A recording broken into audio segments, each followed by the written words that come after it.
Hi, this is Pat Johnson, your sociology instructor, and in this mini lecture, we're going to talk about a few of those important aspects in the history of sociology. Sociology really came about as a discipline because of the Industrial Revolution. Now you have to consider that prior to the Industrial Revolution, things did not change much in human society, certainly not within the lifespan of any one individual. But the Industrial Revolution changed all that. By the Industrial Revolution, we mean the harnessing of energy so that products could be made by machines in factories, not by the individual in a workshop anymore. And so the Industrial Revolution caused a whole series of changes in society that really brought about the need and the desire to start studying society.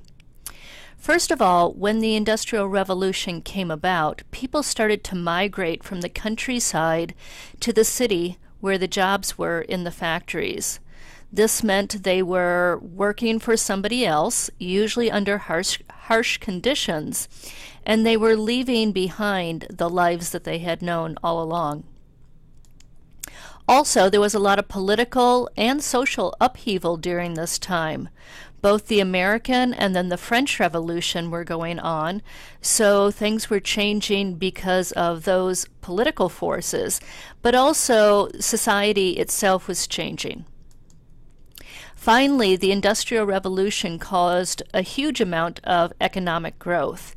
Yes, the rich were getting very, very rich, but also as the Industrial Revolution went on, the working man became to have some economic power. And so everything is changing in society, and people started studying society. One of those who started to study society was Auguste Comte. And Comte lived during the 19th century, so born in 1798 and died 1857. So primarily he did his work in the mid-century. And one of the things that he proposed is that the scientific method could be used to study society. Not just observations, but actually having theories, forming hypotheses, and testing the hypotheses. All of this could be used to study society. And he proposed that this could be done for the betterment of society. So not just straight academic research, but also applied so that society could be bettered for the average man. Another great sociologist, and this is in our country, the United States, was Harriet Martineau. And Harriet Martineau, also in the 19th century, was the first American sociologist, first female sociologist.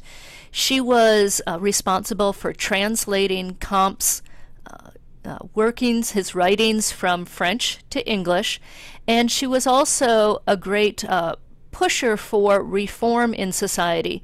She saw some evils being done by this new economic boom of capitalism, and she had great concerns about the working man. So Harriet Martineau, another big figure in sociology, and we will, as the semester goes on, study many sociologists and their contributions to sociology.